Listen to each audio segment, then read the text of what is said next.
ice cream. Oh, thank you. Yeah. Okay, bye-bye.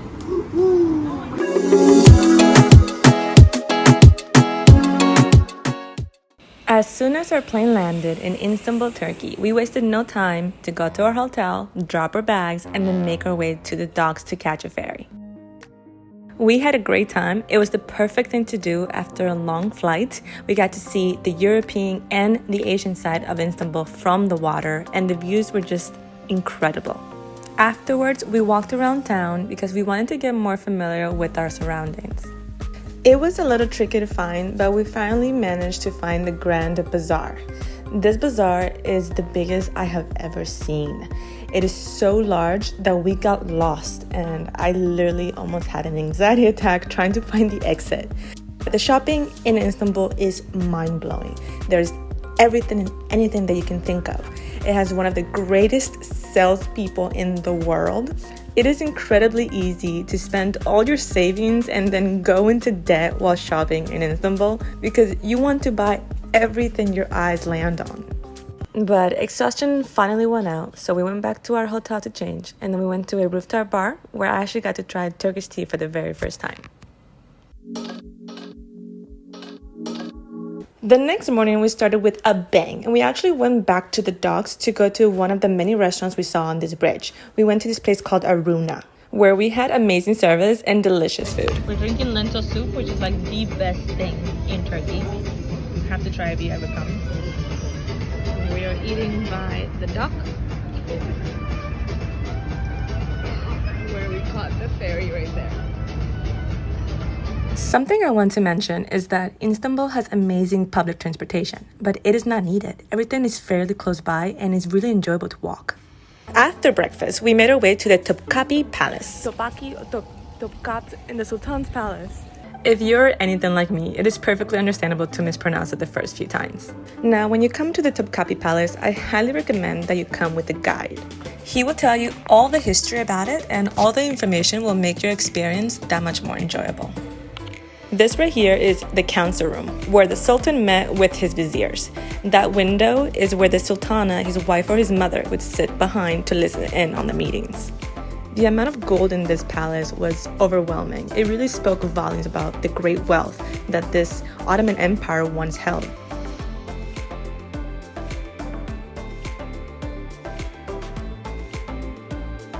I am actually a huge history nerd and know a lot about the Ottoman Empire, so this was doing crazy things to my emotions.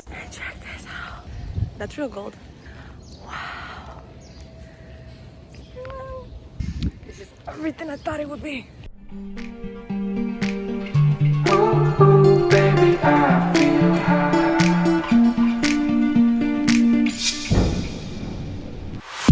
Ooh, everything's alright with a violet sky on my skin. Ooh, baby, I feel high with a violet sky on my skin. Let me breathe deep, let me get away. There's no place else I'd rather be. Ooh, everything's alright. Once you go down these steps, you find yourself in the Sultan's harem.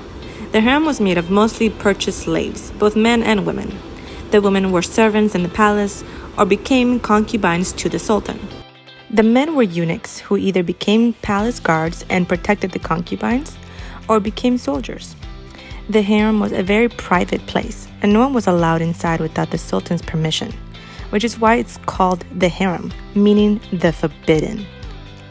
Not much is said about the parts of the palace without artwork or tiles, since it is where the slaves lived and slept.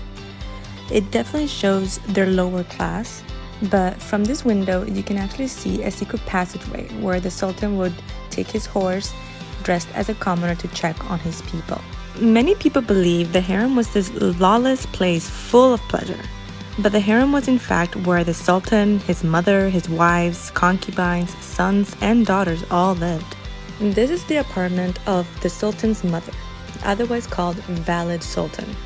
Although the Sultan's mother was technically still a slave, she was the most powerful person in the empire after the Sultan.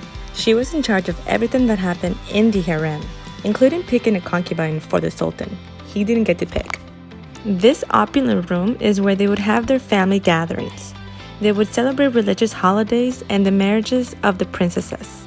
Right there is where his mother, wives, and concubines would sit, and this is where he sat. This room has the highest dome in the entire Topkapi Palace.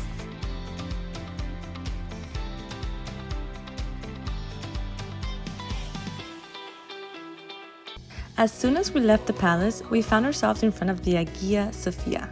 This used to be one of the 7 wonders of the world, and it was the largest cathedral ever built for nearly 1,000 years. All right, we are in Hagia Sophia, and we're really just chilling here because we're not allowed in the men's part, which is the front of the mosque. And the women's side, there's nothing. It's really just a dark corner. I feel like I'm in timeout when I'm in the women's part. I've been yelled at twice. First because my scarf went too up because it was showing my back. And second because I was lying down, which other people were doing. But it's a beautiful place. I like it. It's really big, and it's just, it's something different to see. I definitely recommend.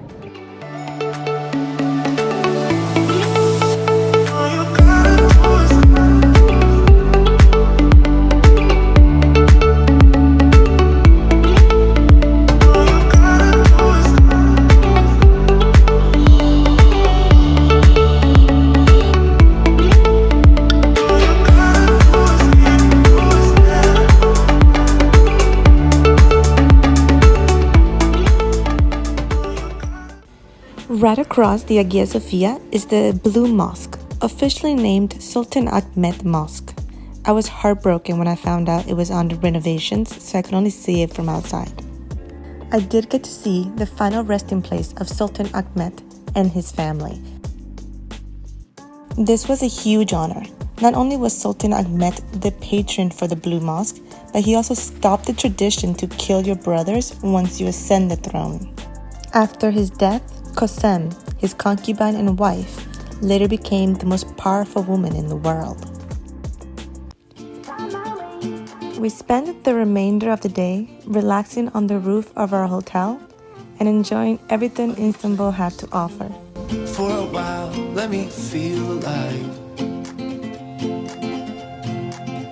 Nothing to hold me back. Take my time, just enjoy the ride.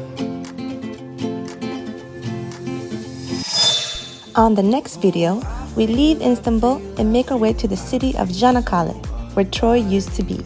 We also visit some carpet factories, try some Turkish wine, see some amazing Roman ruins, and much, much more.